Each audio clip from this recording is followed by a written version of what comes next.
akodi ho anaase edin ene wo nanso eni ho ehye nipa da sani ebetu akowiem ene onyankropon akotena democracy eyema bibifo anaase enyema yen kwasi broni trim popa ene sentia wode vaccination eba abibiman mu na family Ejisha ben ana kwasi broni hyehyeye e wodi krom enti a wode eto ayen eba ne sen ana gay ati atese e wiase afana nyinara ene we se illuminati ene we se freemason ene we se sumwe mu ni nyinara ahyase frihin no broni timpo a wode sanye ma we nyinara eba no de ato abibima mu ene sen we entram so hwe wake up africa kwasi da we ni kwasi da bia awia dumienu ekopem awia no mienu live on Royal TV eye adwuma dia ofa poku danko ye executive director edema freedom mind movement ene ofa Israel Nkroma a eye coordinator edema freedom mind movement no ebeka me Michael Asma ho na yesim konya na madi dwuma de wonkyia me na ensem bi atise no ye gina twe kronkron so abakosem ene ntwere ahodo so na de mo hu ba bia obibini ufiri enu mu a edro ene soma wo sombo amabrofo sisi a che ebra so se call together twene kaye no etumi bam ne no ana hya ase o freedom mind movement dwuma de first wake up africa dwuma de so praso say ye fa dwuma de live on Royal TV so kwase da we ni kwase da bia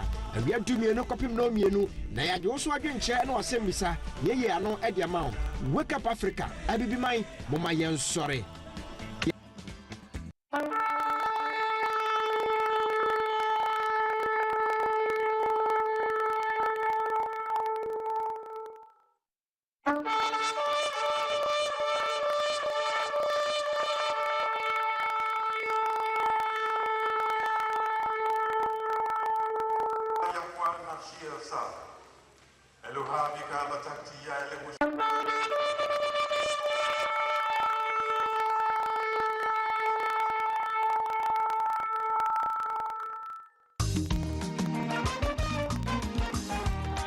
to bentro kakayo so oduma kpon yankopon afashe pisak aye Passover no edu ho biomo afiwe so ebeye kikim aye on the 22nd of April 2024 awo Kumasi Cultural Center wafa ya opoku dan call ye executive director Emma Free the Mind Movement afiwe so oni ebegina na edi oba de afashe kronkron awo Kumasi saada no ebeye kikim saada no ebeye bonfrete aye edidie asa enigye today break kojo Isaiah oye the music man abe ma yanjom to me yedi asa ayi oduma kpon yankopon enimnyam ye kaiwo a divine and the biblical new year about the fashion of the world obibiamro a free the man movement and I did the second edition ebro media partner a Hebrew TV was a kind of baby our social media handle sadano a beye bonfrete a beye o say ye so person who made your own shomubia for 0244686557 and as I said 05046430522 sadano a beye kikim a Kumasi Cultural Center a Pisak a Passover Shana to va. Yeah, oh, wabasha. Siboni wamatia sai, okroto wamatia sai. Amuna oba ye krumse, oba betray yamesu. Eche no toni ba, eche no dia sasi akwanule. Akwano mana bia sabu, akwano me. Akwano mana bia sabu, akwano me. Akwano mana bia sabu, akwano me. Akwano mana bia sabu. Okromoto wa matia.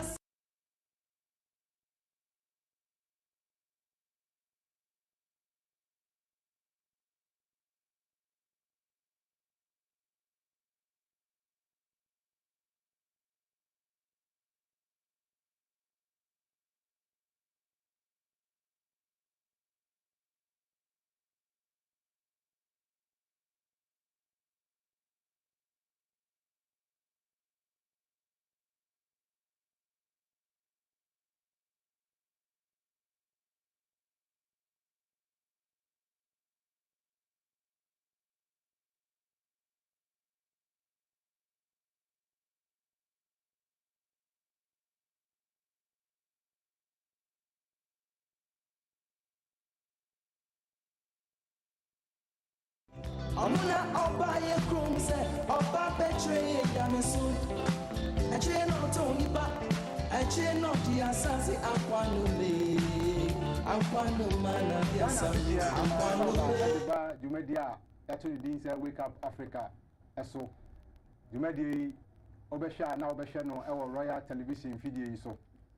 Now you bought Wake Up Africa din na one team penifom you no be din a like I said Jumedi ya some penifo ya wo fa ya opoku dankwa a National Executive Director Edemaku FN Freedom Mind Movement.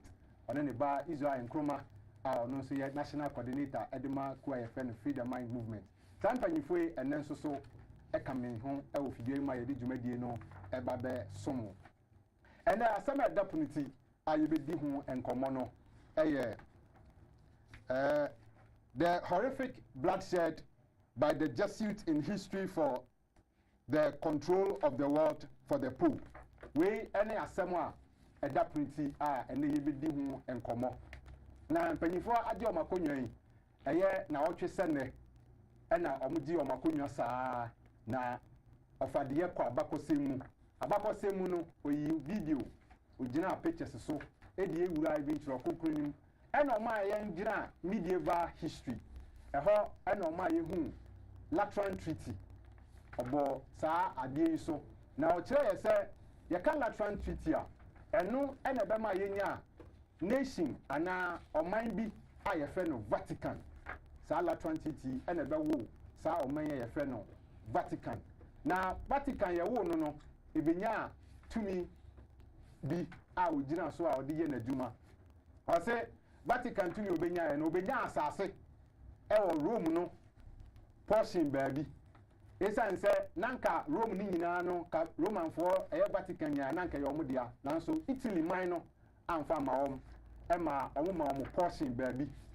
Na omo ma omo wie ye no ana omo san e ma omo sikapuduo ede kan ho ena omo ne omo ye hihye se Vatican be yi ne ho afi eye amanyosem sentawantawa bi ba oman bi ntem a omo be hwe se omo enteki site na omo nkogina baabi we nyina ofa edanadi eye na woche se ne ema ye hu ye na ofa kire ya begina eye Napoleon Bonaparte so se ofa Pope bi call exile man na no so e man no an didi mu ama e de sade we nyina e baaye na wo twese ne no ofa da we edi e ma ye hu eye history na owie ye no e na ofa Israel enso e ba mu na ofa Israel ba mu no ono de obegina eye Passover ene bronya Easter ene Valentine sa ne mai e na obisa se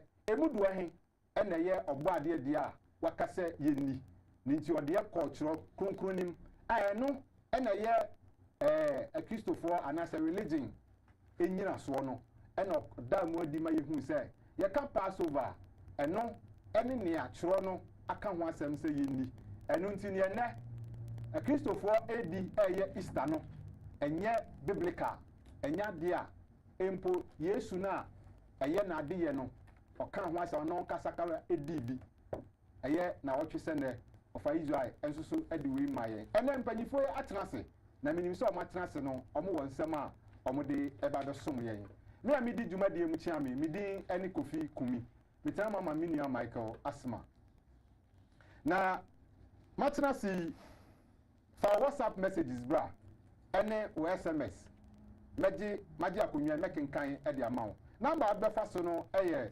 0206 519335 0206 519335 Fafa sobra na mekenkan e de amawo ebia na wonte wo TV ho na nso dwumade upese oka ho na ohwe ne live okọ abefo ntentan so a eye YouTube anase Facebook a ohwehwe Wake Up Africa GH ohwehwe Wake Up Africa GH a dwumade ubenya na nso watimi aka ho live na wahwe bi yaka ne sa wie no na Passover ote tutubentu no ote tutubentu no on the on the 8th and obesha ase akan on the 8th of this month and obesha ase akan the first month no first day di kan no na obekan 14 days na fe akosi day of the Passover no enunti mote tutubentu no senia advert no ekire ye no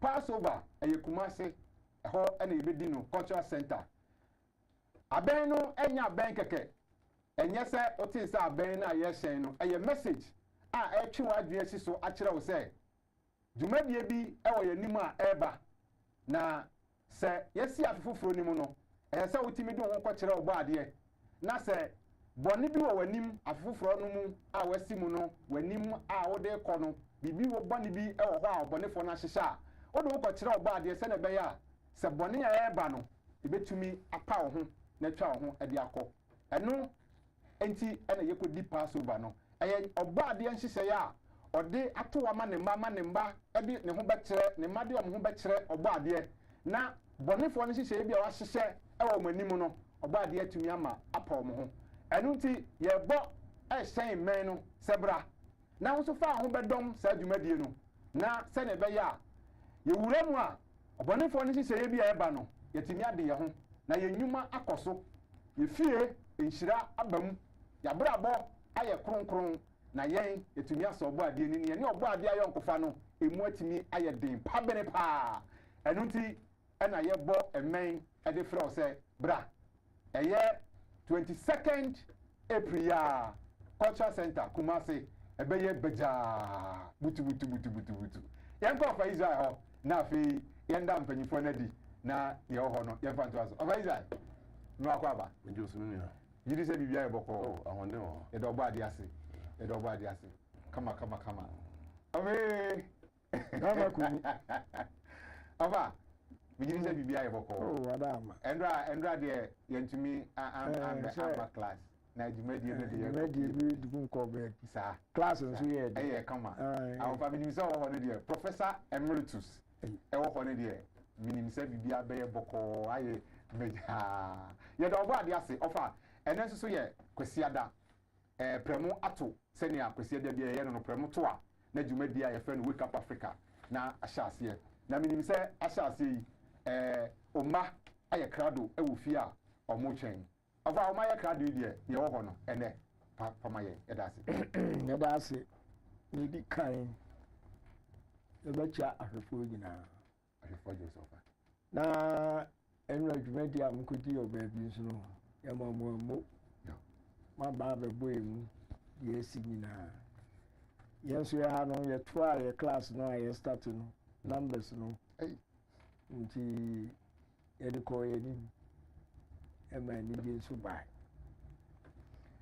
baka ne sai bi no wa ma summary last week ye si ye nyina nti ya hodo ma na me be pagya de afi say 1929 Lateran Treaty no bae no eno ena ma yebenya the Vatican City State as a country, a sovereign independent country. Ni mampani eye poop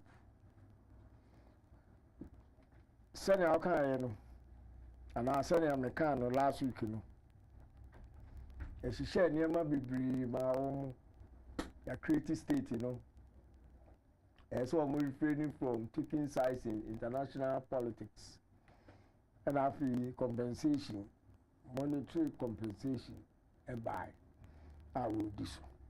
And then I mean something mercy be trainee near Quacover Vatican City State. Say cousin what would you as far as Committee of Nations are concerned. One more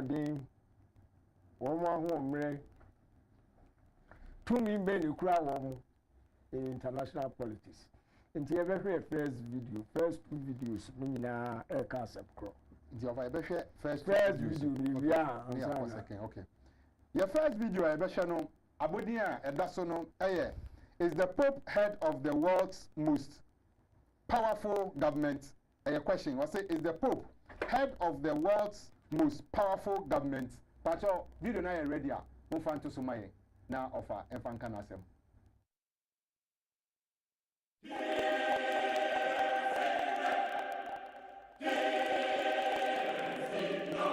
This is the world's smallest country, The Vatican city-state is less than half a square kilometre in size and home to around 800 people, one of whom is the Pope.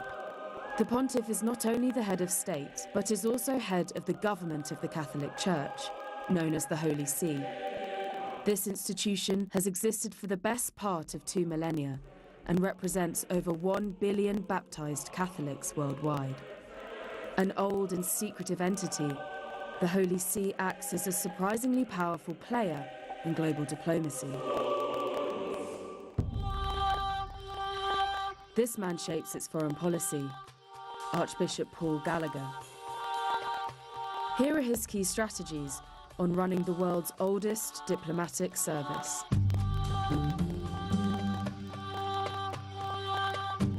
The Holy See is determined and remains committed to making a contribution to how things unfold in the world and how relations unfold between states and people.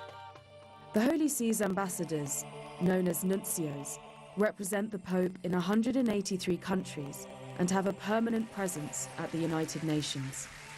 Here, the Pope and his diplomats lobby other states to advance the Church's world view. It argues against abortion and contraception, but also promotes peace.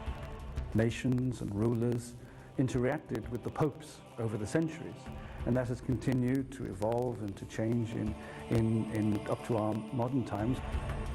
In Africa, papal envoys have mediated peace talks to end wars in Sudan, Ivory Coast, and Burundi, but it can also be dangerous work.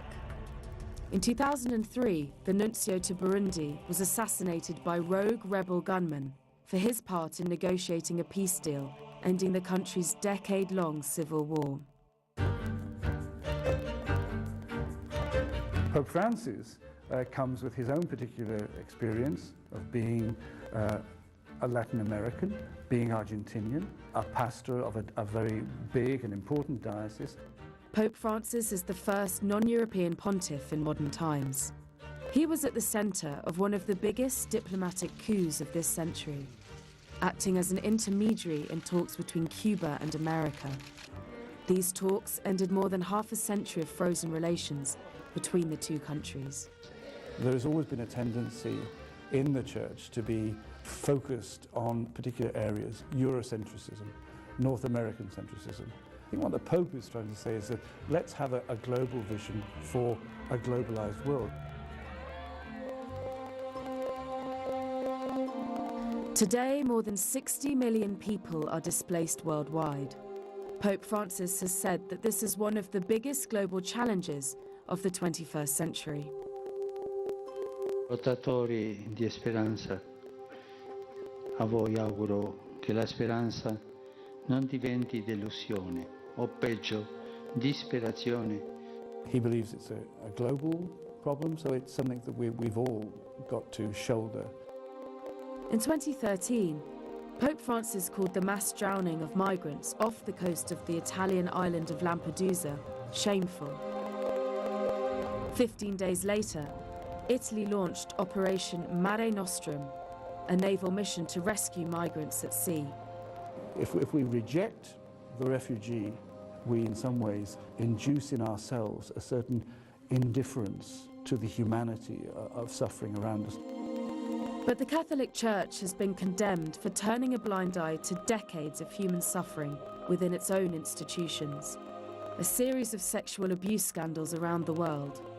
Pope Francis has pledged to address these crimes, which have damaged the Church's reputation.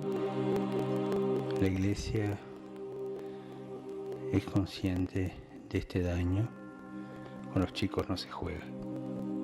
While there are calls to modernize the Catholic Church and the way it's run, behind the scenes, the Vatican remains a powerful force in global affairs. Na video no wahu yaka Pope any Vatican City wahu say afi eyoman isan say our ambassadors ewo oman bia bibire so na the ambassadors no idea e dey from ye nuncio ye be call ofa na ofa chechi mu ye na bi bi o ha obo kra iza be ko say when you have a cow techire ma oba ajo ya ba no correct. So ambassadors in 185 countries. na yɛkɔ nyɛ ne ebehu sɛdeɛ wahwete ne tumi over nations through the news. Na video na yɛkɔhwɛɛ no ama yɛhu ɛne the role of Vatican in international affairs or permanent seats of United Nations. I thought that we take part in the debate at the assembly. I want to promote pro-Catholic and Yema. So the Umbenya nations no more babeta or machinaja or my push agenda na ama etim dia ye dia omoye. Second video no in 2010 and Islamic fundamentalists started the messages sending back say, oh, Rome, we are coming. Yebania baba scatam.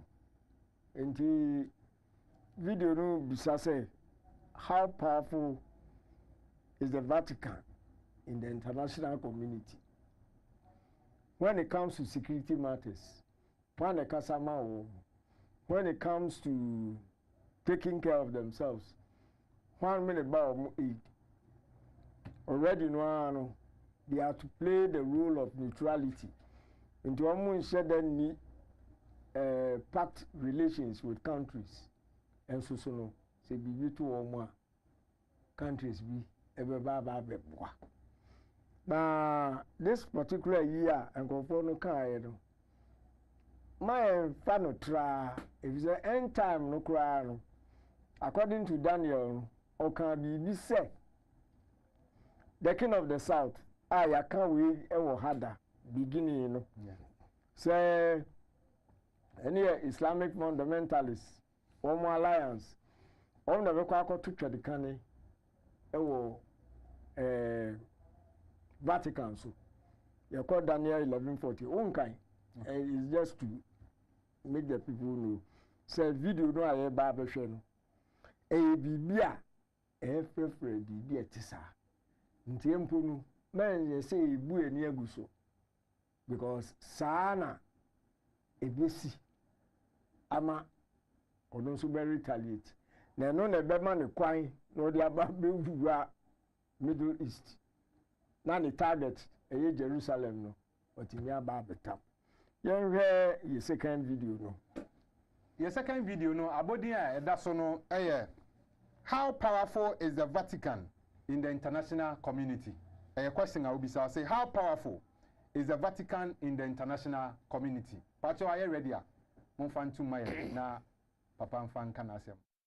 Recently, Italian authorities arrested several Al-Qaeda affiliates for a 2010 bomb plot against the Vatican. A number of terrorist threats have been directed at the Vatican and the city of Rome lately, with Twitter hashtags ominously pronouncing, "We are coming, O Rome." So, can the Vatican protect itself? How powerful is the Vatican? The Vatican refers to the Vatican City, an independent sovereign territory located in Rome. It is the home of the leader of the Roman Catholic Church, the Pope, as well as the Holy See, which is the government of the Catholic Church. Since the Vatican is an absolute monarchy, its leader is the Pope. But its legislative branch is operated by a collection of cardinals called the Pontifical Commission for Vatican City-State. The Vatican is one of the few micronations recognized as its own state by the United Nations and most other countries. The Vatican City is 0.17 square miles, which is less than a quarter of New York's Central Park. Despite only being home to about 850 people, its global sphere of influence is huge. The Pope is the spiritual leader to more than 1 billion Catholics worldwide. In 2014, Forbes called him the 4th most powerful person internationally. The Vatican brings in more than $300 million per year in revenue. This money comes from a variety of sources, including investments, real estate, and donations. The Vatican is politically powerful for its size. It's a non-member state permanent observer in the UN, which grants them privileges not usually held by small territories. They're sometimes allowed to debate in the General Assembly and participate in meetings attended by full state members. When it comes to protecting the Vatican, security and ceremonial duties are performed by the Pontifical Swiss Guard Corps. Officially, the Vatican is a strictly neutral state and retains no defense treaties, but their close relationship with Italy gives them unofficial military support. If terrorists were to attack the Vatican, Italy would be the first to respond and protect the region. The Vatican is also diplomatically on good terms with several major Western powers. So far, the ornately decorated religious capital has remained virtually untouched throughout several wars. And although the Vatican City is one of the smallest states in the world, with a small population and no active military, it remains a powerful voice among much larger nations due to its religious influence over 17% of the global population. Yakosha video no aba na video no na ofa edi kan kire ye se Vatican no ye neutral nanso se eba se oye wadwin se oye oman bi na woto ahye wo so a e na obehu se sa na oye neutral so onye neutral isan se o banbofo the first banbo eye Italy man no owia na other European nations so no bi a owo seat e wo UN there adenti na mosan ka se oni internationally no anya yi wanya seat wo UN no I guess o abanbofo e wo nkrofo allies eno nti yenko fa ho nti ahwe Vatican power ukura wo iwiase ahwe no wie na feda ye ba beto aso eni Malaki prophecy nti se be ya ehwe first picture infanto so ho na afi bi de beka nsem na afi wakai Revelation 17 10 11 Ipacho your first picture no the 8 kings of Revelation, the last pope. Pacho the 8 kings of Revelation, the last pope. Aya kradwa pacho mufanto sumaye na offer intimi fanka asem. Yeko Revelation chapter 17 10 11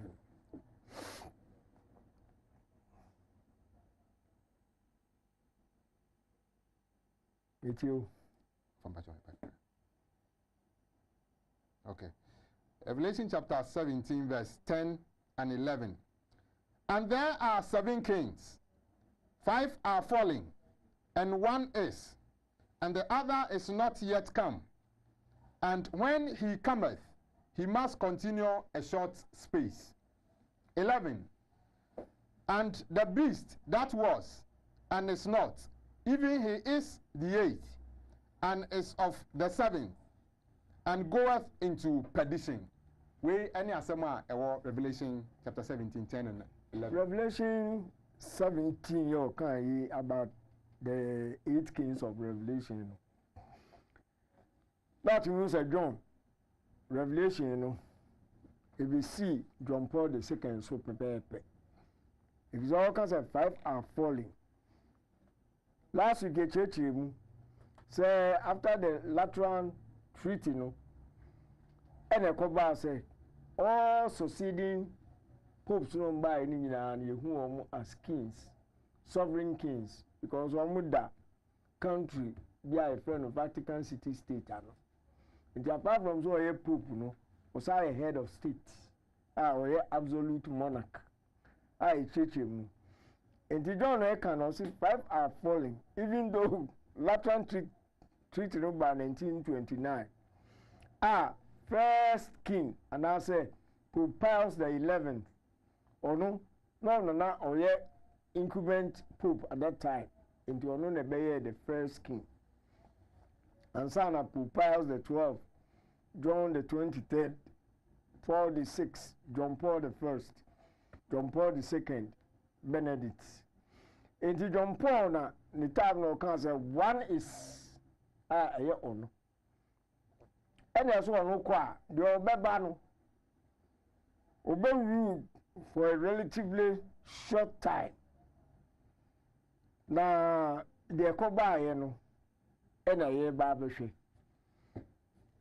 Me wo yalam friend book, 2-page book. Malaki prophecy, new pope will be last.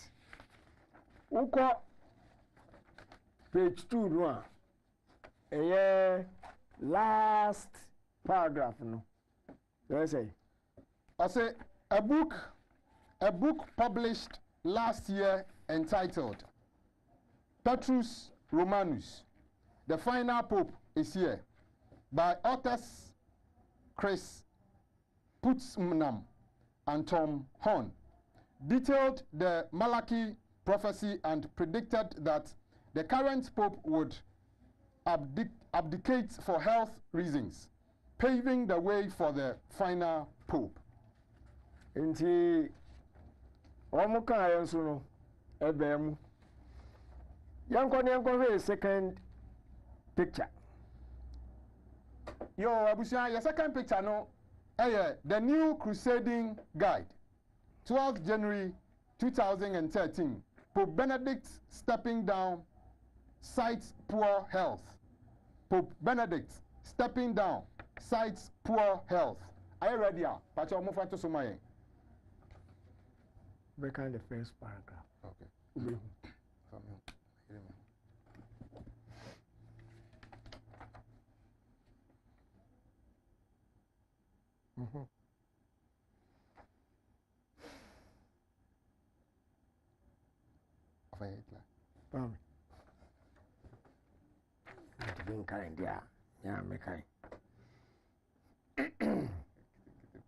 The German-born Pope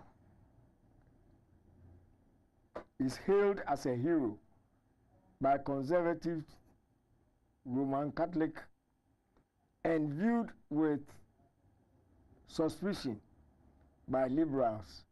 Adintia say when you are Bible can say no ni ahodia or the better ani dwumadi no so enti represent ujai no the two ho enti book no a okenkan ye no Petrus Romanus no yemfa to so the third picture because I hold na Bible ka ehon sem bibiri me pa so picture na me body no of a said that so David Petrus Romanus where there okay about your third picture no Petrus Romanus. The final Pope is here. Thomas Horn and Chris Putnam. Epamcho say picture na ready amofanto so. Sankofo mienu. Omuka enkofo no a wom keen watchers of Saint Malachi prophecy. Wom de akire ahwehwem aya research aya enti aba say Benedict. Wom say sene na hoden no sitie no ene obekọ no kwa ene bepewu ama the last pope a friend Petrus Romanus no wa babe take over nti wo do sukọ start year research ahodo bebre eba bonten kwa ebe tro book no nti book no am tro no eba bonten April 2012 Pope announcement in about January 2013. The whole of Bible can say, Unia Hondi. It's not just a ring of Boya, a Sukono Mudo, any near my you know. A man of Moon Seven, a baby sisu. The main person may take anything out of it. Young Konyanko, third video. One more me, no. Thomas Horn, any Chris Putnam. One more can about. Senior ya womunya po edi eba bontin edo suko ema bia hu se Benedict ko dia because of health reasons dia ene na ebe pebuwe ama the last pope rowaba and the third video no dey third video no abodin ne Tom Horn and Chris Putnam, authors of Petrus Romanus. The final pope is here. Break vital information on the resignation of Pope Benedict the 16th, sorry.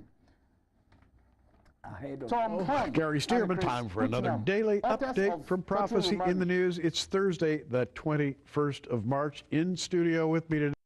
Hello, Gary Stearman, time for another daily update from Prophecy in the News. It's Thursday, the 21st of March. In studio with me today, Tom Horn, Chris Putnam. Now, you remember that they collaborated on this book, Petrus Romanus. April 2012 was the issue date on that book. And Tom, a lot's happened since April 2012. Go into the details of everything that's happened at the Vatican that were predicted in this book. Yeah, well, we actually went out on a limb predicting that Pope Benedict would step down. We thought that he would step down in March or April of 2012, and since no pope had done what we said he was going to do for 600 years, we kind of put our neck out there on the chopping block. But that's what we thought was happening. We even felt that there was something unusual, prophetic, that was unfolding around this. So we made the prediction in the book. We rushed to get it out by April last year because we thought he was going to step down in March or April. And we have found out since that indeed he did step down in March of 2012. He did it secretly. He did it internally at the Vatican, only to a handful of cardinals who were members of the Curia, the Vatican government, and they kept it in a strict reserve. They kept it as a secret. Now, elsewhere in our book, we said, but if he doesn't step down in March or April, we think he certainly will before the end of 2013, and lo and behold, February 2013, the Pope comes forward and makes official his resignation, which, so in a very strange way, we were actually right in both instances. And of course, what really got Chris and I busy was about 3 weeks before the Pope resigned, I went on a radio show and was talking with Steve Quayle, and I said that the Pope's resignation is imminent. And about 21 days later, he stepped down, and then our phone started ringing, and everybody in the world wanted to know, okay, who's your insider at the Vatican? Well, one of your insiders is Chris Putnam, and he's a guy who knows how to dig deep when it comes to basic research. And your very deep and highly systematized pattern of research, Chris, is what really puts the cherry on top of the ice cream sundae when it comes to Petrus Romanus. Well, thank you very much, Gary. You know, a lot of people are aware that this book talks about this 900-year-old prophecy of Saint Malachi, but I mean, not as many people are talking about. But you know, I spent just as much time writing about Israel. There's 2 chapters on Israel in this book, and just as much as I wrote about the Malachi prophecy. And the thing that's interesting is we also talked about rumors that the Vatican was trying to get sovereignty over certain holy sites in the old city of Jerusalem.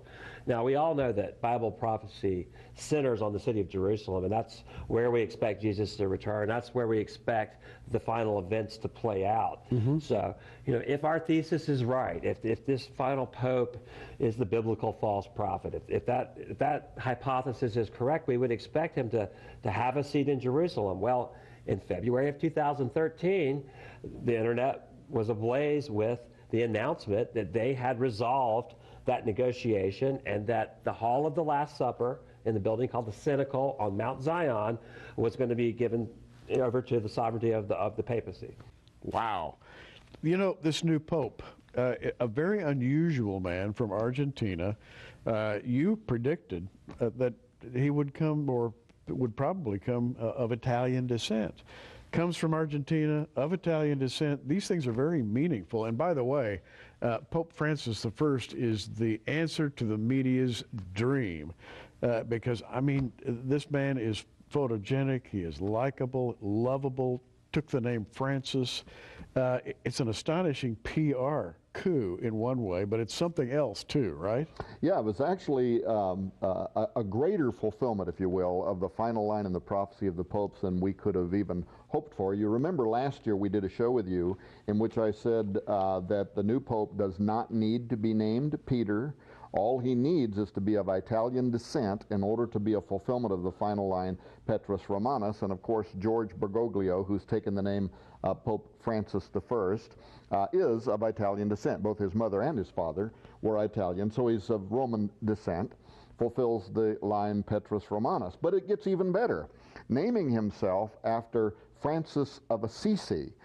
Francis of Assisi's original name was Francisco di Pietro, or Peter di Bernardone, a person who was an Italian. Wow. He was a Roman, and his name can literally be translated Peter the Roman, so he names himself after him. Secondly, and this really blows me away, that I know that Bergoglio knows this. He's a very educated man. He's a Jesuit, right? He's got degrees both in theology and science. Well, Francis of Assisi is the guy who prophesied that when the final pope arrived, he would be a pope under the control of Satan. In fact, he uses the term a destroyer, not a true pastor, who will, through cunning, he will appeal, he will be cunning, he will be favorable, the media will love him, and he's going to lead the world astray. That's what the namesake of Bergoglio's, new Pope Francis said. And then the third and final thing is he is a Jesuit. Now that we didn't see coming. There's never been a Jesuit who's been elected to the pontificate, but as a Jesuit, he perfectly fulfills what we outlined in Petrus Romanus as a pope who would emphasize the supremacy of the Roman Catholic Church and of the pontiff over all other religions and all other religious leaders in the world, and he's being heralded as such even by Protestants now who are saying this is our pope.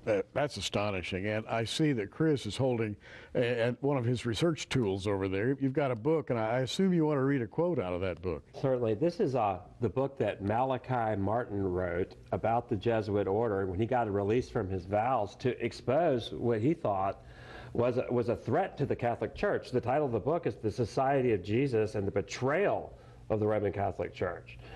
What's interesting is the thesis of the book is stated right in the first paragraph.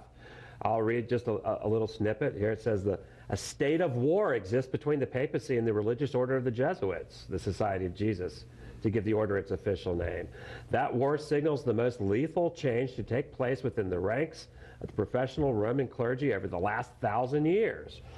Okay, so the whole thesis of this book is that the Jesuits had become humanistic and rationalistic, the embrace of Darwinism, the embrace of Pierre Chardin's kind of mystical evolutionary pantheism. That they had embraced these really anti-biblical ideas that fundamentally undermine key theological tenets of the Bible. Malachi Martin objected to that. Now, I wouldn't agree with all of his Catholic beliefs, but he saw them as a modernist threat to the traditional theology. And the fact that we have the first Jesuit pope tells me that this war has been resolved and the Jesuits won. Ya kwahwe video no aba na video we dia ensem ewo mu papa kire se eye Saint Malaki a no ye ono so ye father ne dan ya okonya ye ewo Rome abonten so bra okodu ho na okobọ mpa ye no ensem a wakan ye nyina no na mpanyifo ye ati atena ase e breaking it down almost no no madom asukwa hwehwa no ma kire mu ase ni nyina na for filia besi aye Pope Francis so I kire say Pope Francis here otisui or the last pope because in some Malaki kan ye ne niam ho nyina no mpanyifo yi ahwehwe madom asukwa hu say yes papa ni din a ye boy ya na ye secret ye say ne papa ne maame anane papa ebefi Italy anane maame benya sa ehọ no ni nyina aye papa e kire say ampa Pope Francis or the last pope yen call for that's it dem ekum enti se na o mo dwudwa mu no yen so ye research kakra ye oha no ye de no so beka ho na bibia ashemuma demom no yenya aka ni say yesepu Benedict pa resign osuna pom din ene ha no nkofwe eye Thomas Horn ene Chris Putnam omnaga ombe leak information no kra e wo bukum se na munya opportunity yom de discuss here no enti sa na tie dia na say Benedict a surprise ubia by resigning dia e be ko ni akwa hwe video na to so na de wo bu ni say emra Benedict announced say warita from the papers no Latini ena ni twi ye kan agrada no agrada pai hiti the dome of St. Peter's Square say eye obade in favor so onye in favor say there but agrada ejai if you say Benedict actually no take you no it take you bia by surprise say say and about the reason in case of no yen the resignation yes Your fourth video, about the surprise resignation of Pope Benedict XVI. The surprise resignation of the Pope Benedict XVI. Pacho, move on to so much. A sign from God. Just hours after the Pope announced his surprise resignation, the heavens over Rome opened and the top of St. Peter's Basilica was struck by lightning. As the sky was lit up by the huge bolt, it led to speculation as to whether Benedict XVI's boss was less than happy with the news. The apparent divine intervention came as the 85-year-old pontiff sent shockwaves through the church on Monday after announcing his retirement, the first pope to do so in 700 years, saying he no longer had the mental or physical strength to carry on. Explorata, ad conditionem certam perveni, vires meas, in gravescente etate, non iam aptas esse ad monus Petrinum eque administrandum. Bene conscium hoc monus secundum suam essentiam spiritualem non solum accendo et loquendo exequi debere, sed non minus patiendo et orando. Attamen in mundo nostri temporis rapidis mutationibus subjecto et questionibus mani ponderis pro vita fide perturbato, ad navem sancti Petri gubernandam et annunciandam evangelium etiam vigor quidam corporis et anime necessarius est, qui ultimis mensibus in me modo tale minuitur, ut incapacitate meam ad ministerium commissum bene administrandum agnoscere debiam. Qua propter bene conscius ponderis huius actus plena libertate declaro, me ministerio episcopi Rome, successore Sancti Petri, vi permanens cardinalium, die 11 aprilis bis 15 commissum, renunciare ita da die 28 februari bis 13 hora 20, sedes Rome, sede Sancti Petri vacet, et conclave ad elicendum novum sum pontificem, ab his quibus competit convocandum esse. Video no aba na Pope Benedict XVI ena ohoroguso the Latin kasa no yenko fa ho se bia we di ofa na betumi akire mu dia se to va na ebobo nyira ne so se oni ahoden a obetumi dia to aso bi enti no osre se be revoke ne office no kura no se ne kwan be da ho ame se nya a successor to ono na che so aba betua eduadie no so no kre eno ba ya o kan say by 28 obija ne office na to wa ko 28 February sada no na cardinals eni ni shiaye to bid him farewell say 205 winning and abeye sani esi no anantia de akwakudu enim pempen so a wa wo kan se sesi de wabre na apeso okọ yanso eni hwi eka dan se ebeba ni ayo se ekwan so kusekuse enti the next video re to aso no esi say next video no farewell to Pope Benedict XVI by cardinals. St. Peter's Square.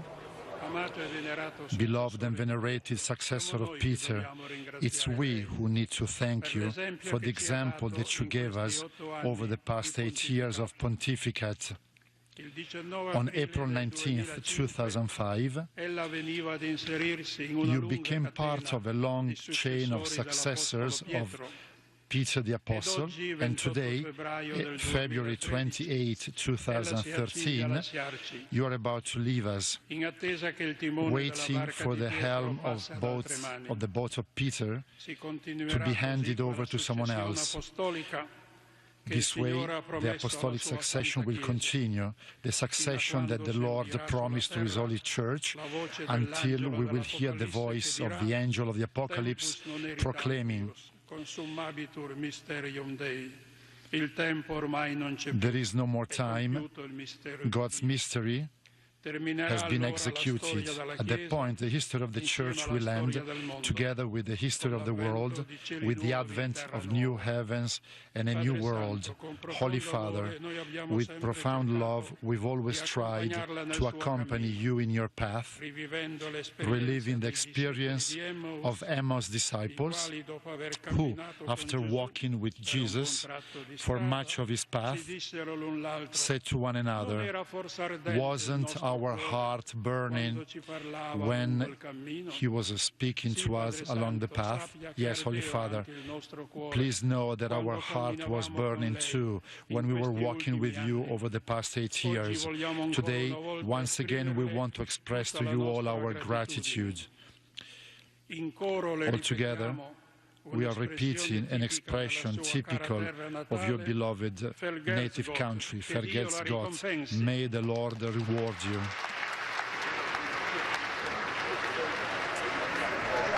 Video no aba na yebeka ofa ho na ofa ede ne ho na to aso.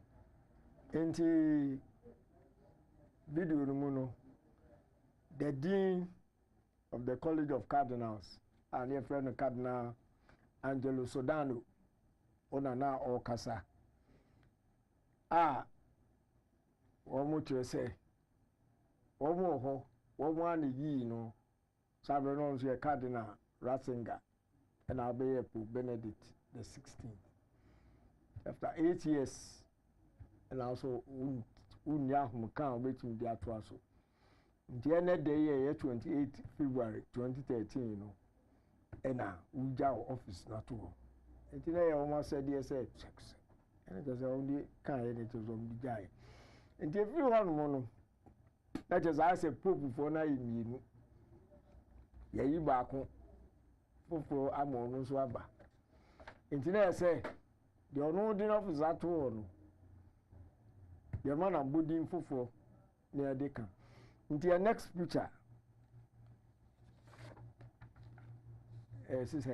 Next picture no Daily Guide 27 February 2013. Benedict the 16th to be called emeritus. Pacho aye crowd a mo fanti so emaye.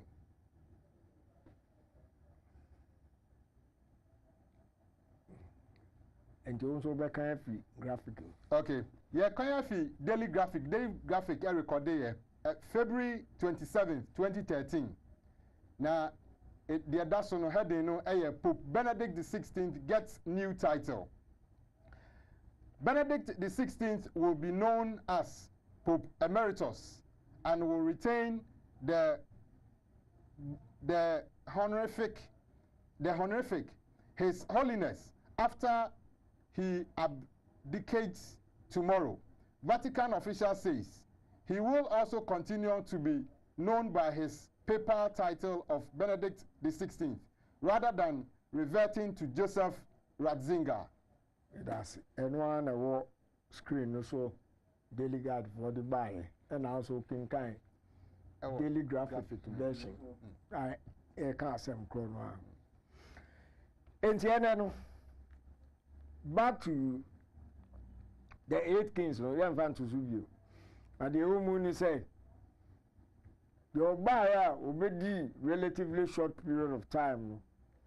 Any or also call Roman Catholic Church, no, near Sha. Wabedim Rewu Yasi. Once upon a time, now or a beast persecuting power. And he's saying, you can't say beast, send your Bible, canoa, a authority. To make a sia or assassin so. Or can be now so can ya, ultimate show, ultimate persecute, ultimate torture. Now, Napoleon Bonaparte, AAD Jesuits now on interrupted Vatican rule by ousting the Pope Pius VI, and then call balance eventually go no. Any restore woman be status no in your mind. HSSA no, they are in a transition. They are in their wilderness experience. Na 8 no awa ba or ba be succeed we or no na obenya sa to me no as I started persecution and in a cake home. Nti oba kan maybe a trem Pope John Paul 2000. Oh, mum forgive Roman for ya boni atia wiase yesre mo a mum for boni nche na mo na is wo mun sa nye bi. Your tissue on obey gain the this status no persecution any ho ne man enu nti yesu ni mo wu ahwe na da bia ye can be the mark of the beast. If you don't have the mark you won't be a persecution and when the start here enti no ono 8 ye can who can there who can revelation you see even though he is of the 8 he is the 8 but he is of the 7th enti ono and a day a sum nyina beko o say ye after ben enjoy the beast status no we are let us say oko na yi na 8 king yeah you know ba also the persecution torture any killings any niema anuntina bible no can be say tribulation ahotre bi e bebe wiase wiase hu bi da no sa last pope ona nam no so a sa niema nyina e beba yehwe say boa Revelation 17:14. Revelation chapter 17 verse 14. These shall make war with the lamb, and the lamb shall overcome them. For he is Lord of lords, and King of kings, and they that are with him are called, and chosen, and faithful. The king no any persecution no rise no, or the verbal begingam or bad the man so. The didn't be for. I'm gonna be here. Abba. Me small research no back on Revelation 17:8. Revelation chapter 17 verse 8. The beast that thou sawest was, the beast that thou sawest was, and is not, and shall ascend out of the bottomless pit, and go into perdition, and they that dwell on the earth shall wonder. Those names were not written in the book of life from the foundation of the world, when they behold the beast that was, and is not, and yet is. And you know, they kind said the last pope, you know, Ubefri amina donko bimu na aba. Senior Revelation 8, you know, eka. Lo and behold, Emra Pope Francis, Omu elected no, you can't saw a official name, Francis. I obejina Vatican, Balcony, Okasa, you know. Onim dia o yentino. In his opening remarks, you know, okay, baby. Graphic di buy is whom get it to her. And then a graphic can a person can my date. Okay. And then some more can yo. Daily graphic, Saturday, March 16th, 2013. Daily graphics, Saturday, March 16th, 2013. Catholic Church gets first Latin American leader. Born in Argentina, Pope Francis is the first Latin American to lead the Roman Catholic Church, as well as the first Jesuits. It seems my brother cardinals went in quote. It seems my brother cardinals went almost to the end of the world. Also, almost to the end of the world. Nebra Revelation. He will come out of the bottomless pit. Amina dunku in the area. It's all come we are. Then I just own the over there. Then I just own him the over there. Sir, my brother cardinals, about almost to the end, we are saying, sounds like endless. Yes. And then bottomless pit. And now the corona. And this I nominated one back on the St. Peter's Square. Now be one on our council. We are second view. I say, it seems my brother's cardinals went almost to the end of the world to choose a pope. He told the crowd in St. Peter's. Okay. And when we know, and the say, Francis no Abano. Only the last pope. Now there are other revelations. Ni video beba enya na ni ebe yi. Ya besa akwayechi 2013. Ni akwa akwohwe na asem a okenkan yi ebe pie free ono ana no. No di aba. Na wo kire. Ana mu ho nso no efi won mo kwa no da bia no person obi hu se oye Bishop of Rome. On tanka so oye pope. Bishop of Rome. And he said Peter no supposedly the first bishop no. Even Peter na Malachi nso say the last one the odi asodo beko say yimu no. O say be friend Peter the Roman. Inti yakenkan no awie no. The last video no e ba be twen eno ye ba be the last 10 popes.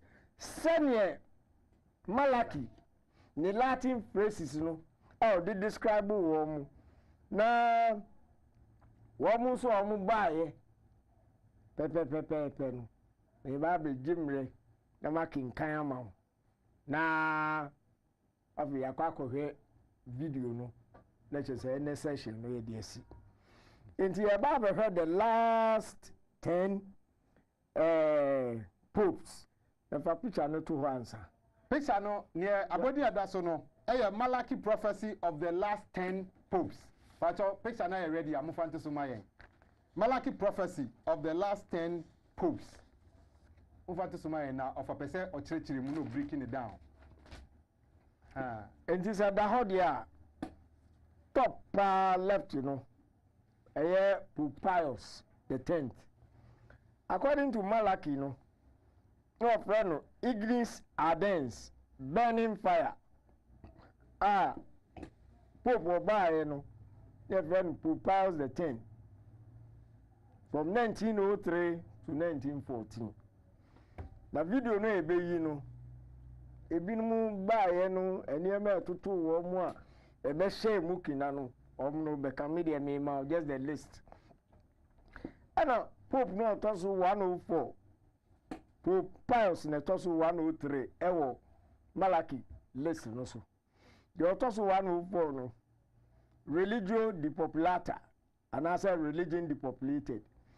Pope Benedict the 15th 1914 to 1922. The tosu 105 Fides Intrepida Intrepid Faith Pope Pius the 11th 1922 to 1939. Pastor Angelicus Angelic Pastor Pope Pius the 12th 1939 to 1958. Pastor et Nuta, a shepherd and a sailor Pope John the 23rd 1958 to 1963. The authors 108 Flos Florum Flower of Flowers Pope Paul the 6th 1963 to 1978. The authors 109 The Mediatat Lunae from the half moon Pope John Paul the 1st 1978. 1978 in Kwano Pope Paul Ewi and one elect John Paul the First, and we and Sandy Babe elect John Paul the Second, the same 1978. The authors of 110, the labor solis, from the labor's son, the son's labor, and answer eclipse. And here John Paul the Second, 1978 to 205. So only the enemy betrim kakra, the labor solis, the sun's eclipse. Or no any pope. Ya wonu 1920. Saadano, there was a sun eclipse of the sun. And we ya almost 8 April 205. There was another eclipse of the sun. Or no. And now the Apostle 111, the Gloria Olivae, from the glory of the olive, Pope Benedict the 16th, 205 to 2013. And Sana, last one put their money number. And now is C. Benedict. Then when the Okan say, the Obabano, your best friend Petrus Romanus, Peter the Roman. No, no, dear. Oba, ono de asori no, ebeko afiasim. Now, we feed the flock, no, during the tribulation. Nti ahotre ni esa niema bebre batoto no. Na in the long run no.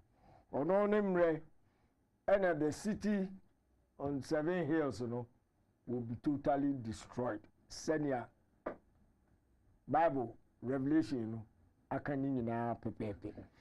Nti se yatimi ahwehwe ni aka obia de kakra che na we ni the beginning. Oba de me ahode na suke ba ye behwe more senior description no na include historical situations or office no obi nim dey say they can say religion depopulated you know so na Bolshevik revolution ni ba kunkum nipa bebre nsu jaye asori ekodwon communist say nsem bebre na we no kan kakra bi enti enko here last video na mama nsi na kwakumbrem. Your last video no Saint Malachi's prophecy, the last 10 popes. Pamcho, are you ready? The considerable following worldwide over the centuries is attributed to Saint Malachi. It is one of my favorites. Saint Malachi, a monk, was born in Armagh, Ireland in 1094 AD. He died as he himself predicted on November the 2nd, 1148 at Clairvaux, France. He was canonized as the first Irish saint by Pope Clement III in 1190 AD. He wrote his most spectacular prophecies on the last 10 popes, each one catalogued with an epigrammatic verse, such as Tears of the Sun. Here, I cite only his identifying last popes, although his list started with his time.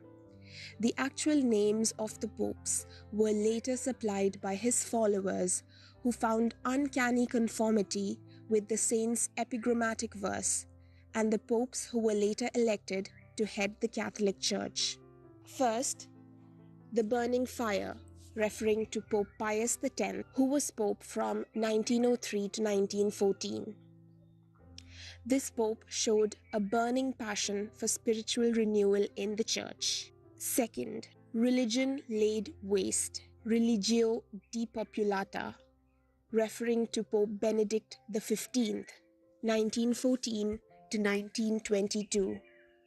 During his reign, communism moved into Russia, where religious life was laid waste, and World War I happened. Third, unshaken faith, Pope Pius XI, 1922 to 1939. This pope faced tremendous pressure from fascist and sinister powers in Germany and Italy, but he was an outspoken critic of communism and fascism, which enraged Hitler. Fourth, an angelic shepherd, Pope Pius XII, 1939 to 1958. This pope had an affinity for the spiritual world and received visions. He was later described as an angelic pastor. Fifth, pastor and mariner, Pope John the 23rd, 1958 to 1963. Also known as pastor et nauta or pastor and sailor. John was a pastor to the world and the Patriarch of Venice, whose waterways are famous for gondolas. Sixth, flower of flowers, Flors Florum, Pope Paul VI, 1963 to 1978. Paul's coat of arms depicts 3 fleurs-de-lis corresponding to Malachi's prophecy. His coat of arms included 3 iris blossoms. Seventh of the half moon, De Medietat Lane, or from the half moon, Pope John Paul I, 1978 to 1978. He became Pope on August 26, 1978, when the moon appeared exactly half full. It was in its waning phase. He died the following month, soon after an eclipse of the moon. Some say he was murdered. Eighth, the labor of the sun, De Medietat Lunae, Pope John Paul II, 1978 to 2005. Amazingly, Pope John Paul II was the only pope who was born both on the day of an eclipse of the sun and entombed on a day when the sun was eclipsed. Ninth, the glory of the olive. The olive is part of the insignia of the Benedictine order. Benedict XVI, whose chosen name undoubtedly rhymes with the prophecy. 10th, Peter the Roman. The 112th prophecy states, "In the final persecution of the Holy Roman Church, there will reign Petrus Romanus, who will feed his flock amid many tribulations, after which the 7-hilled city will be destroyed, and the dreadful judge will judge the people." The question is controversial Pope Francis Peter the Roman? Some say he is, for he, while being from Argentina, was at one time declared desire to be known as Bishop of Rome. Also, in the recent prophecies of Canadian mystic Father Michael Rodrigue, Francis would die a martyr, an implication that Rome, known as the 7-hilled city, would indeed be troubled someday.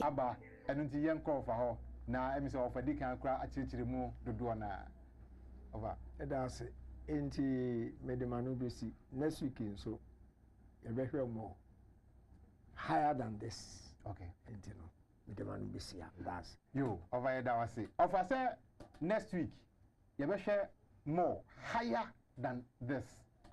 Now offer what higher than this in there another level enya sem ketwa ya jinidi yenim no timi ye.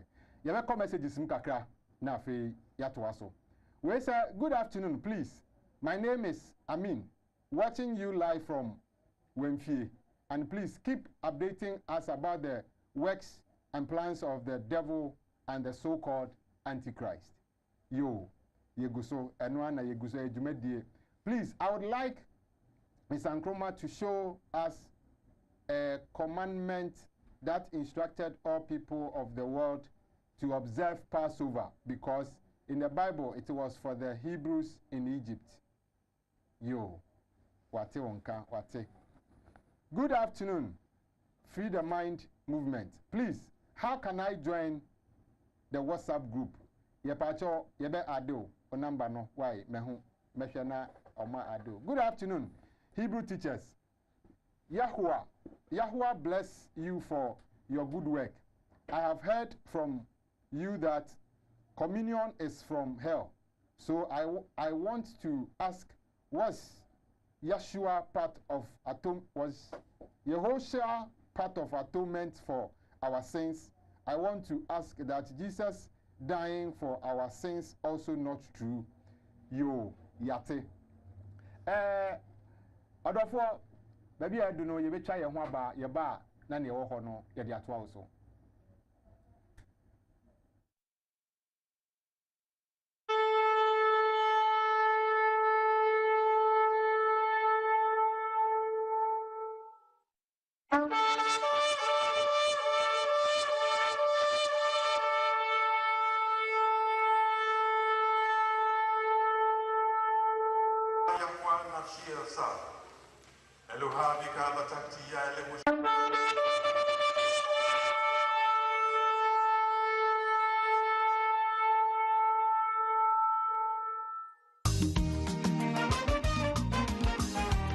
Tutu bentro kakayo so oduma nkpon yankopon afahye pisak aye Passover no edu ho biomo afiwe so ebeye kikim aye on the 22nd of April 2024 awo Kumasi Cultural Center wofa ya opoku dan kwa ye executive director Emma Free the Mind Movement afiwe so oni ebegina na edi obade afahye kronkron awo Kumasi saada no ebeye kikim saada no ebeye bomfrete aye edidie asa enigye today break kojo Isaiah oye the music man abe ma yanjom to me yedi asa ayi odman kpan yankopon enumnyam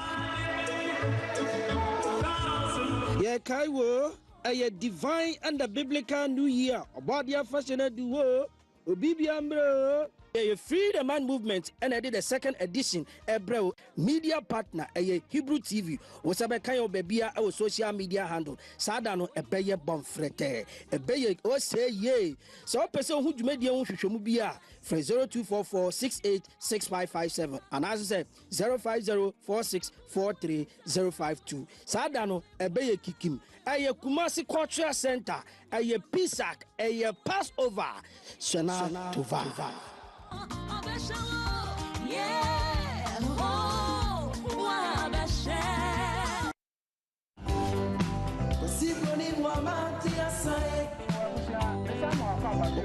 Wake Up Africa Jumedi so ya ko break ya san aba na yaba no na yaba ya to adwumadi ne so na ya to aso no na mesan etwe wadwe aka wo se totorobento no a esen no eye message a ye de bon kaye e ka wo se dwumadi bi ba a dwumadi no eye pass over na ye betia wo ne aka kire wo se Shana Tova isan se ye kasa kire wa ye Hebrew kasa na ye chia wo se afe foforo ene ye wura mu no afe no na afe nsa na afe no ya hya ase ha eno nti dwumadi no eye pass over na hye na Yesu aye no no saa osoma na suafo no se omunko na omunko pe baabi a obedi saa panyipa eye emeritus wasoma na boafo na mmofra ama yedi kan akokuma ase ebinum wo ho a omadi dwuma mape baabi kama eye cultural center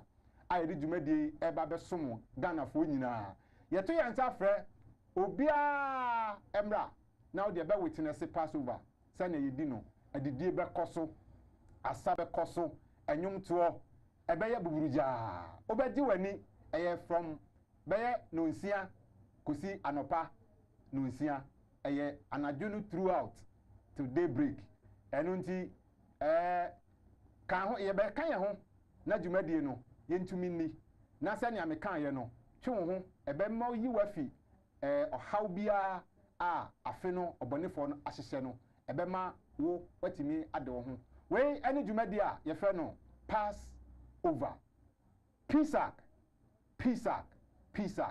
bomodin na tu anamon na oba obeye nshira visitation ebeba so eye fantinya nkomase a eno ye next this week a yesimu yi fantinya nkomase visitation eba so on the 13th ya eye bra ediko ena eba ho ope ehu nchiremu ana ehu asem bia bisa obefre na ado ewo 0242923241 0242923241 sanso na kasoafo obi a wo kaso a opese wo join Free the Mind no yeto yensa frewo se brother ediko aha the number no ofra onsa ebeka no na onso nchirimu bi a wo bia no na afi watimi abisa yo ensemre no yenko bada Israel ho na afi ne ho no yento aso eja Michael Michael enya he se Michael na ne wa ha oya minia Michael ebi awo bia ye chia wo ene de ofia ofia Michael ofia ya bra no ofia Michael Fifi aha ofase udin no aye Fifi enti Michael ne de sesei ya ya enti Fifi aye befro yes eja aha ofa okan bebre mechi ahefo yeah you for you so bibia obia na enra eko me krom yeah 2 weeks time me san customer okay bia kosbia na okama ade ba ko a ye kan nyina na say ye educate public na amanfo hu no ena for atwe agyan kwakire pa be kai pope ne honsam ye pen ache omya akai me hu say papa no odwuma bidi na odi na ade bia ekoso wiase bia no omona omukura mu in African for no education mo dey man no ye hu say wo mo na e bibia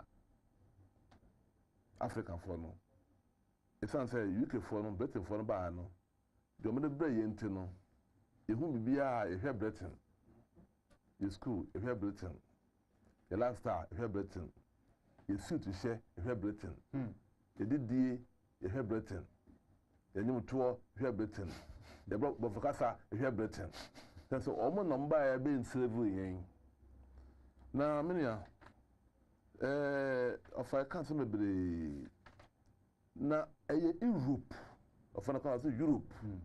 Europe no ade bi ekoso wo bia no Roma for na Europe yo mo dia. Omo hihye omo culture omo rituals ade bia fa Roman sumu bia no omo na omo ye nti bo no otia no se kan Roman samu na dwene ye no ntante bi se bia ye tan asoda no no nemo no ade a wonu no na bi ye de bre wo ade a won kribe hwa adwene mu onti bi da no ene ye ka kire wo se ade we se ne far by aha ne fira eba kule bi se ko school no a try calendar no it said free January, February, March, April, May, June. Then put now on my trend today you can them January, February, March, April, May, June, July, August, September, October, November, December. Oh, January, February, March, April, May. I don't know what trying. Yeah, I don't know idea. Me try my father me so. I don't know idea I go school no. Omni wo ya dwuru mu obi ha bibia ni say e ne kwa meka no aso de won me yen kan kire wo mumu no me mo ahum say bibia firi na be hye ya dwuru mu na ekura mu no emfiri onyankopon no say uye bibi na de na wo ye no so wonnim ne far baya ana ehakra eso ya hwiye nti no mpamfo ka sɛ tete wo bi kyerɛ tete wo bi ka tete wo bi kyerɛ tete wo bi ka ɔsɛ wo sade a wo yɛ no bebi efire a aba bebi efire a wo yɛ no ɛna ɛsɛ wo dwene ho yie ebinya afɛhyɛ bi efe no epurufu etumi suma obi na wakɔ na ne ho fifire ɔkwa sɛ benfire wo ɔsɛ ɔsɛ na epurufu epuru kwasia na ɔga ɛbɛyɛ tɛma na wo wiase sɛ ɛna nam sɛ akɔfɔm yɛ hɔ na akɔfɔm kakra na de obi ani ada hɔ ɛsɛ sɛ before a yɛka sɛ ɔfa frɛ me no na ma frɛ fa ho sɛ ɔfrɛ me ampa na first of all mobile phone na wɔ hefa nti no ofiri akyɛmɔta kɔkasoa only phone now, the phone be. It's what to come. We are going on, so ka. A friend from Bonnie Chrome or the Brain. Yeah, dear. Dama, it be Biaba, near Chrome, say free him, near celebrity. Obi can say me see Anton Mijal Salon, we can say Passover no, you're the man Hebrew for. The war. Good. Good. If you only the power yet. Only the power yet. Or he also can say, or Kukumase, your honor, you can't Israel, want some one year can. Be or him nana, be a message in 1 year. So when you buy Israel, say a war, Nanaka won't casa. The son said, Asante, Infante, Akan, over Hebrew for Bible, you cry me if you Jerusalem. And so you are Asante, about Bunum. Oh, no, Nana. Na unim dintia ye kan Israel en kan 40 empoano ha omso mo free Israel ene baaye krobofo omso mo free Israel ene baaye enfantefo obuman koma oda pajan osono omde fante e baaye no the last tribe om migrate here from the Chimay e enfante ebe sum na no mpo fena akwefi obankasim me yam fantefo history entino menia obu wona ma na onim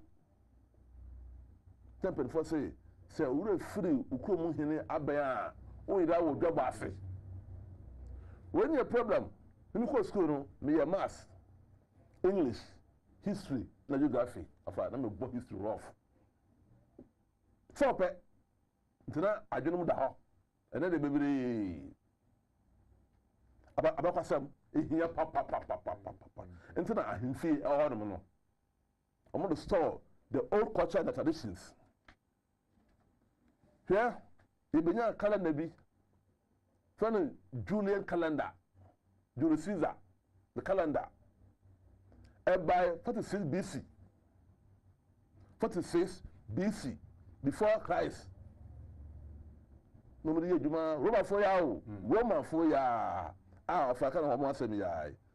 Anna a choir, the film say Gregorian calendar, and so in Saturn, a buyer. Asante the way, Asante calendar. This will do if you can see man, Honomia Juma. I could sit there, who could there, no much show me ye. Ye why or China for, Omodia. Islam, over there, so I fasting, but yes, almost same pabo, I'm on mine. So when you move, I said, and yes, someone I can also then one and the be in a cultural war. No.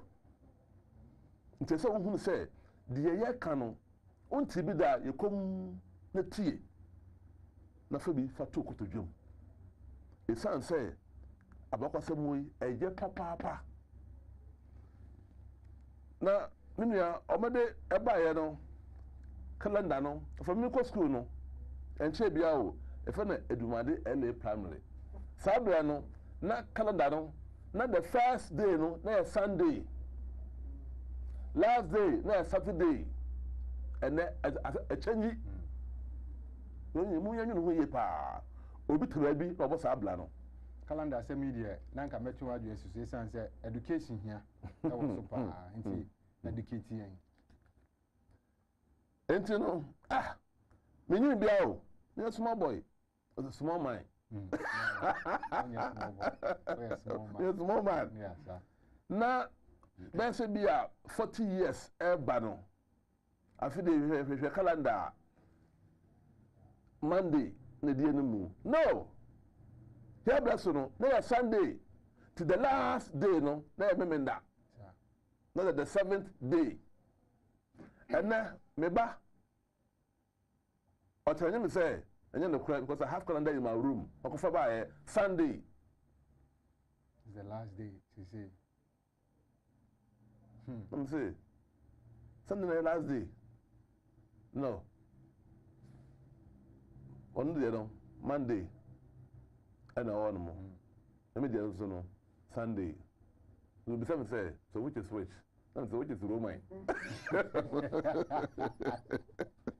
What is Roman? Roman Fabravo. And then Master Son. Minia, and Yama as a son. When I saw good of Buswa, Obayira. The castle be a yera. Ubia, one for a council. No different way, no, Wayera. The castle be a yera, whom and who name one missing a couple of coin, or none the nipa I share so. Yeah, Gregory, on the new. Bruni pa. Oh, and then the calendar, no, and I always say you soon. Pope Gregory, Gregorian calendar, and you use. Okay. Now, sir, the end of the year, no, Europeans, no, now 25th March. The end of the year, now 25th March. About Sunday, about 1st January. Women are Bibia, ye kaka man for who say, Bibi atachema, Bibi atachema, Bibi atachema. And you know, say, you will say, your father said, Bibi asa, it made mistake. You made mistake. Here, Obakanga Kra, Obakanga Kra. Na fi no aka so akra na yeko na we a me time nti no. Okay. I say the original goal of the Gregorian calendar was to change the date of Easter. What? Original goal of the Gregorian calendar. The purpose in tia of the calendar na ba ye no just to come and change the Easter. Date, yeah, the date of Easter. Nti o me ba ye. Yeah. Enya wo. Yeah. Nti o me ba ye. Enya me the buyer, the buyer said, you be changing the calendar, the date of Easter. I didn't tell Easter, no, so Easter, no, I am more about some celebration, or celebrate more or about some, and you know, said Gregory about the year. I have to get my color and my Gregory calendar to change the date of the Easter. Okay. That's right. In 1582, when Pope Gregory the 13th, oh, come on, for the door, okay, Gregory. Here goes to the kind of Gregory. Gregory. In 1582, when Pope Gregory the 13th introduced his Gregorian calendar, sir, Europe adhered to Ebia of an Tugba Afede calendar, sir. Mikrum, Kusata calendar. Or 2 for calendar. Near call 32 calendar. Yapokudankwa calendar. Europe adhered to the Julian calendar, first implemented by Julius Caesar in 46 BC. Since the Roman emperor's system masculated the length of the solar year by 11 minutes. The calendar had since fallen out of sync with the seasons. This concerned Gregory because it meant that Easter, traditionally observed on March 21st, fell further away from the spring equinox with each passing year. For blind. Nigeria is so. Okay. As some way, that's so. Let's share the basic. That's okay. April Fool's Day, 1564, France. Okay. The most convincing historical evidence suggests that April Fooling originated in France under King Charles the 9th. Throughout France in the early 16th century, New Year's Day was observed on March 25th. Throughout France, in the early 16th century, France, you know, yeah, France, yeah, New Year, New Year's Day was observed on March 25th, the advent of spring. The celebrations, which included exchanging gifts, ran for a week, terminating with dinners and parties on April 1st. April 1st, na New Year no, you first, you know. Yes. But see, UK. So I'm to tell you, I'm say a new year, which is April. Your members were on more. Yeah. It's here come say, Ampo, how you could be. I'm going to say, first year, no, or the month, no, April. To do a man, I'm to two or music as some, a yeah, dear, Bruni. Abro ye prayer. Just say, Abo ye dam. Afa ye nkwa. That be na ko Bruni adwene. Enti no, Nyankopɔ kan ye no, ye tehwe. Na mo de slave master o kan ye no, na egusu a yekura mbesi ne. Enti yasofo no a musu ade no, enti we omo yawe. Minu enya asafo nko a o. The whole ayi ni nyina Africa, the high Africa. Serious. Enti obi se oso Nyankopɔ wa na emi na kakra. Yeah. No we o but traso yanko. In 1564, however, in beginning the adoption of the reformed, more accurate Gregorian calendar, King Charles proclaimed that New Year's Day be moved back to January 1st. What? Chomo movie. King Charles ne movie from. Oh, he be about yeah. No movie from April 1st, you know. To January 1st. Wow. Oh, he be o Bruni. Retia. So we dra. I know you free. April animal. Yeah. Who January sometime. But the aba obi anibi. Until Munsa, never you nti first year no January me na ma hye broni enene na Yesu kan Yeshua kan o se no oma we de oma no keke na di mini so akoma no de atwe no ko akire na omo kyerɛkyerɛ enipa hyɛdeɛ wa sa pepepe omo kyerɛkyerɛ enipa hyɛdeɛ omo je nkopon amra ha no mo ekura nipa atesam okay sa okay Passover eye eda ye de wura afe no mu flesh ye ji obade ho nhira enye yenko ene di bi na ye proud Hebrew fu bebre no a ogana na omo na di bi omo ye nuanom ebi wo outside Ghana omo nya di Passover omo ye nuanom Kofu bebre obi kwa mpo ha no a onko asore nso di Passover oye nuanom omanyankopon na ne mra na okan ye no abam obi aso be di obo ade achi de na obo ade asede de o ye hina ehse obi di na obi si ye de ma Israel for eno na ono no ebia onim ebi ofire sa make say do ya kan ni ngom sa ne ko mu hene akanfo nyina la efi Jerusalem onim timi mlemu no me kyerɛkyerɛ no so question bi upon no bisa esan so ohen no ka kyerɛ no na okokuma se no yenkɔfo no ka Israel a wan kan asante no bi a wan te azye na Bible we say asante ewom da ko be ye otufo ho program a you love it yeah we yenye no be sure you nim na me sure ye na obahwe manim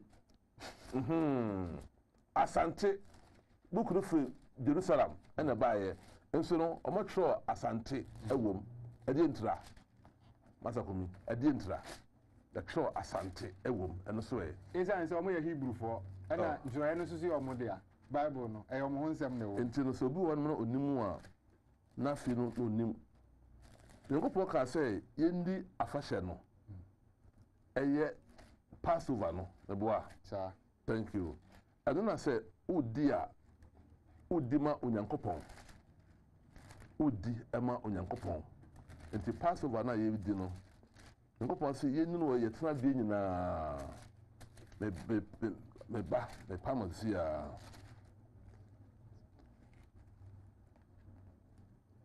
hwɛ de na ɔha no Asante Afashe Festival. Chiro na mu nso na yɛ fi yɛ. Hwɛ Passover. Afashe bi no mo a yɛdi ma Onyankopɔn a ɛyɛ heavy sɛ Passover. Ɔsɛ mundi ɛma me. Onyankopɔn kan yɛ o mundi ɛma me. Passover yɛ deɛ Passover yɛ judgment. A Onyankopɔn ɛde ma Israel for Egypt. Ebla na ɔmo yɛ stubborn eti Onyankopɔn ma. Onyankopɔn sɛ mɛgye mo afiri ɔmo hyɛ mo so no ɔmo nsɛm. Enti anadwo no bɔfo no odi ewuo no fɛ na ewudie bɔfo ɔbɛba abɛdi bɔne. Enti mo mfa sɛ na ɔba a mo ne Israelfoɔ no ɛte faako. Ɔbɛhu nti no mo mfa mo gya afa nka mo gate na no. Bɔfo ndi wɔn mo a wanyɛ mistake. Wɔn ko ɔte ne ni afa bɔnefoɔ. Ɛna siye. Ade kyiye no na Pharaoh de san ɛkɔ na ɔkam. Egyptfoɔ nyinaa esu ɛna nti a yɛ ko mo first boss a da obimpo bɛdi ade no prince no yɛ wawu. We ba pani a wawu. Abo first born wawu. Ɛna nkɔpɔn sɛ saa de ma yi. Mo hwɛ ni yie na mo nkae. Ɛkɔsi awo twatwaso forever. Forever. Enti na ɔba bu no mu. Enti afi bia no sɛ mo ya mo de ka sɛ you are spiritually angel. Odi bɔne. Ebi yɛ wo. Ebi yɛ hia. Ebi yɛ awala bɔne. Ɛna bebree ɛna ɛba nkɔpɔn ka sɛ wo yɛ ne ba. Odi afɛhyɛ ne bi. Na masa de no apaso abatraw. Je na kan na wo sɛ mo metrim ɛna me kan baby. Numbers. Okay. Chapter 9. Numbers chapter 9. Yeah, verse 1. Okay. Numbers chapter 9 verse 1. And the Lord spake unto Moses in the wilderness of Sinai in the first month of the second year after they were come to Boise. After they were come out of the land of Egypt, saying, let the children of Israel also keep the Passover at his appointed season. In the 14th day of this month, at evening, ye shall keep it in this appointed season, according to all the rites of it, and according to all the ceremonies thereof shall ye keep it. And Moses spake unto the children of Israel that they should keep the Passover. And they kept the Passover on the 14th day of the first month at evening in the wilderness of Sinai, according to all that the Lord commanded Moses. So did the children of Israel. That's it, you know. Okay. Yankopon obo so bo asase no. E na o ka kire Moses say, when na ka kire Israel ma, obo ohwe me, am say Israel. Ene bebi adwufo no go no. Debi. Israel for no, e here before. The son say, abakwasem e kire say, after the AD 70, aye ku Yeshua no. Roman for the pamo yam in nananom if you are so. Ni e de baye. Ye ba no e two empires. Mali Songaya Empire. Ne be pi ha sei. Enti ne me bia impendefo no ya hemfo no ye no bebre na ya bebreka. A omo ye. A nkanfo edi popule na omo de afache na omo ka se omo fi Israel e na baye. Wọ́n sọ ọmọ bùa. Ọmọ bùa. Àìgbèfọ́.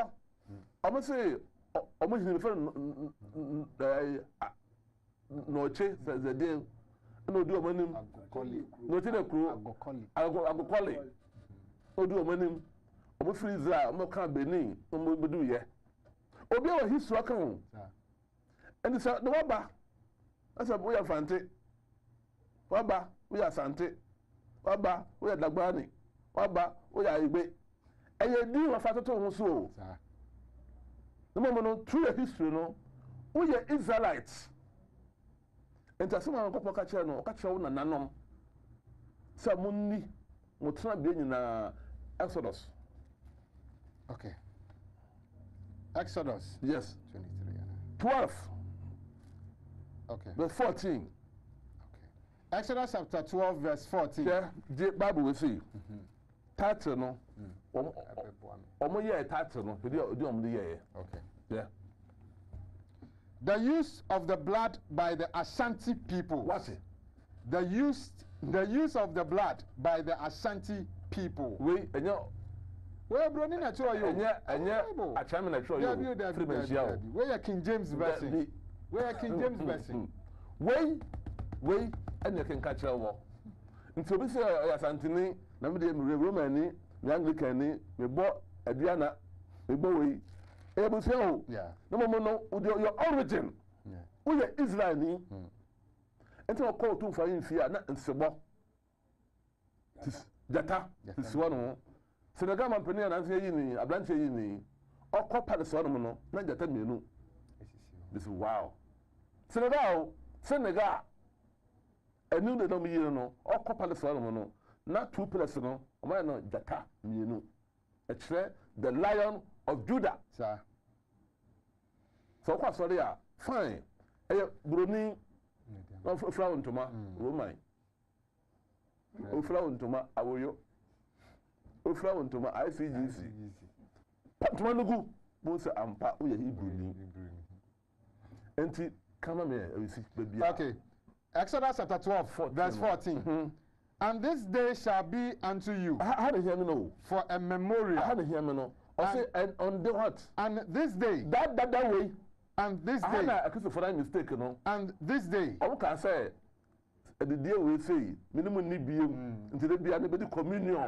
Minimum need be this say, and go for Hindi no. But the people can say, also side that way. And this day shall be unto you for a memorial. A memorial. And ye shall keep it a feast to the Lord throughout your generations. That's it. And until I say, and go for the man, Yansani Apoko Dankwa, or Jimmy Ben Wukumase, Obi Biala or Hey Biano, one day salon. One day, Obokwaduma, and Monday Bokwaduma, open up your car. The car say, when you go for Wapam. Kayo, I say, yeah, forever. 7 or bad dear Wapam. I see we're forever. We are Roman, we are Common. Last year, the Buso. This year, no, I have more. And you know, the paper baby, a man, or more coffee, no, the one no name. And I had a bundle so, and go for your massa. Moba, Mokostro. A man, or more mobu, or Monsa, Mokovichino, or Moba, and your fellow you, or Babonsa, or Babedu and him. Mafrican and call for, or we do come at Edward for Soromo, or Cotton. I didn't be a no, baby. I did be a no biano, baby. Just but say, oh, man, the son say, or say, are you holy? You did about the Unyankopon. It is all bar. That's all your bar. That's a umu inside the only memory and the Bishia. But say, time of something say, oh, Mudia, no for sorrow. Bitter leaf, parsley. Honey, you know, baby. If we are a dinner swat tassel, I saw the baby piano, or Bompire Bia, come on. Not how much a 5 for no, near close out. Was I so a cool crumbo? Why say a couple of fashion? When you go upon a D, what the so much in the year. If you like one, Easter, over swivel. Bunya, over swivel. Valentine's Day, over swivel. A son said, if you are so a cobble name, the Europa cano, no say a year. It is a bad year, a pa, 22nd, be a machine. Yes, of what asa oba opa frame ibo na o mo fere en fere yo last year bi bai mo try sofo opon frame but on asore man ba ono mo mla enye fere ye nyina no ye pe ko achi kwan ama mla na ebe na ebe di achire nti wa obebia o yo hene so a na oba ba frame na afi no bibia ekoso bia no enye kama na ye di asa di biom anwasi oba de nhira o se ye di na ye di asan adi biom passover eno aho dawro na ye guso a ye bɔ no pempenso a ye du no afi college no ebetumi abamu na omo frɛfrɛ mi wa ha pa nti yesre monfa college ne number no ento so ema ye na afi omo nya akwanya emfrɛ na sɛne omo frɛfrɛ no ano odin na afi ye nya akwanya nkenkan messages ni so ebi emfama of Israel edina no disam aba na ye bekenkan messages no ye sha se a we say I love the program yo yedase we say does it show that Jesus is coming very soon? I know the obisa yo. Please, lightning is aprana, not agrada. Agrada is a God set nugokpo. Agrada is a God set. Hello. First call our basso me pacho within if akwa frefi. Hello. Pacho, within the Moloma. Yo, pacho yanko bitio. Me kasa picture for him. Metio pa yanko. Me pese minimum Asia. Ewa fidie so. Na me church and send na mo so church and send na ntia se yeduma. Sawa ho. Yo. Yate eti wo de pem. Me the Church of Christ me. Enti na mo ka no enye ni nyina na etesa. Yo enti wo pem. Mo man kwan se na mo nya wo Israel e ka no. Se eye ne kra omo me kwan na me ne mesia. Pemre a no apɛ wo evidence ne ade na wo de wafrɛ na akwanya wo ma na yama na afi ya hu ne be ye no why frɛ no me da se ma yo yes ya da se ya to aso I am watching you live from Mankesim yo ya da se pamfa odi kran so amba thank you, thanks for your teachings. Please, I want to know if this is any difference between Frefo Afresi Mudi if Akwa Afrefi. Yes. Good afternoon. Good afternoon. Udin if Akwa Afrefi. Me patrol me Kazafi Asante Manson. Yo, yetio, yanko. Wadaroma, Passover na moka ho asem. Onse okafe ebede bibie no oni bidi evi ansa na oni di edidi konkron no.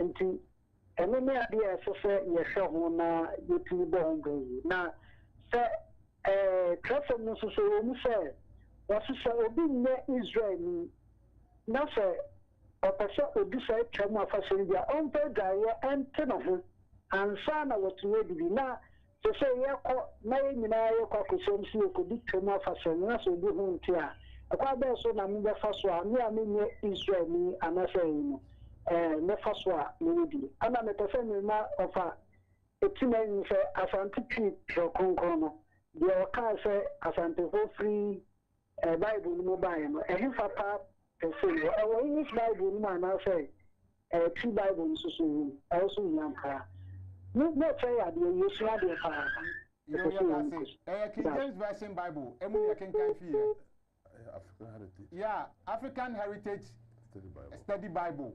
Emu ene ya ken kan edi fi yo ya twaso. I want to know if there is any difference between call our friends so Ebacha Udini Fakwa Afrefi. Yes. Udini Fakwa Afrefi. Hello, good afternoon. Good afternoon. Me contribute to my program now. I Udini Fakwa Afrefi na contribute. Me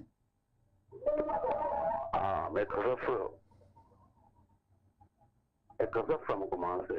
Frank. So Church of Christ in America so person called meeting 1-on-1. It would be better for him to buy the airtime, moment airtime, to auto year and then move between about. Yeah, that's it. You between the Creator and Messiah. I say I want to know if there is any difference between the Creator and Messiah, or a person from Nana Frimpong, Doma Ahinkru, or message, you know, sign a hello? Call our Francis, so we didn't if I call Frefi.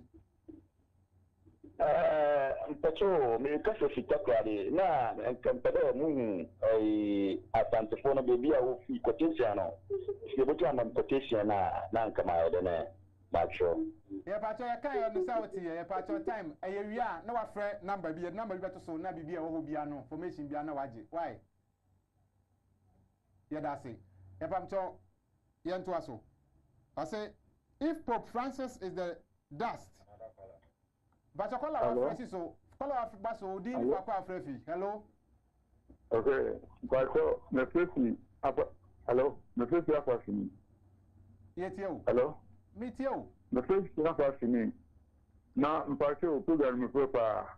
Telecasino, Nasamocano, Amomungu, the Somatin via Patapana Moto. Now, Pacho, Bisa say, Telecas was here, and yet is there. And I'm Pacho will say, Asonkana, Yansuna, Nakupuntia say, Mamma and Fanchano. The man is there for now, the many kind of things. You and Pennyfuati, what's a mono?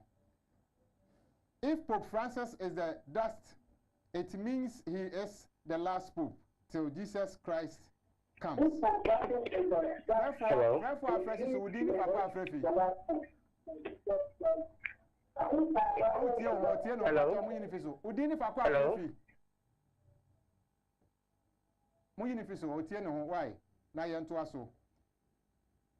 Comes before. Hello. Hello. Kasa yetio. Bacho, otieno muyinifiso maye. Right. Munchile take for no. Ibacho, what's it then?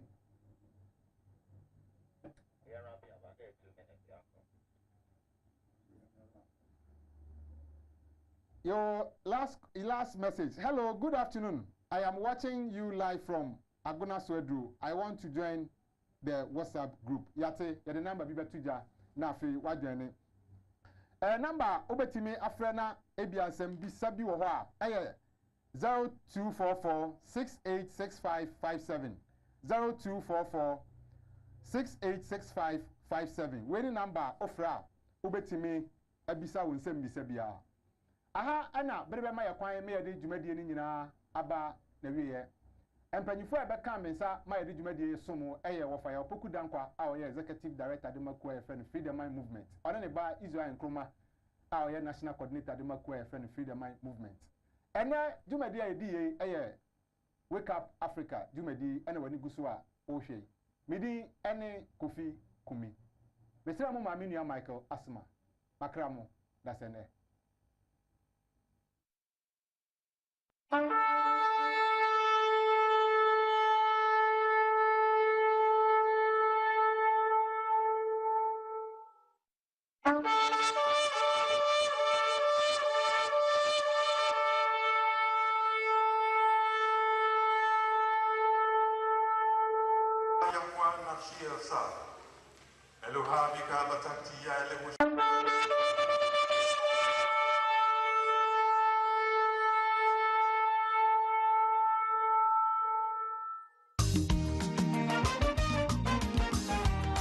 To bentro kakayo so odumankpon yankopon afashe Pisak aye Passover no edu ho biomo afiwe su ebeye kikim aye on the 22nd of April 2024 awo Kumasi Cultural Center wofa ya opoku danko ye executive director Emma Free the Mind Movement afiwe su oni ebegina na edi obade afashe kronkron awo Kumasi saada no ebeye kikim saada no ebeye bomfrete aye edidie asa enigye today break kojo Isaiah oye the music man abe ma yanjom to me yedi asa ayi odumankpon yankopon enunyam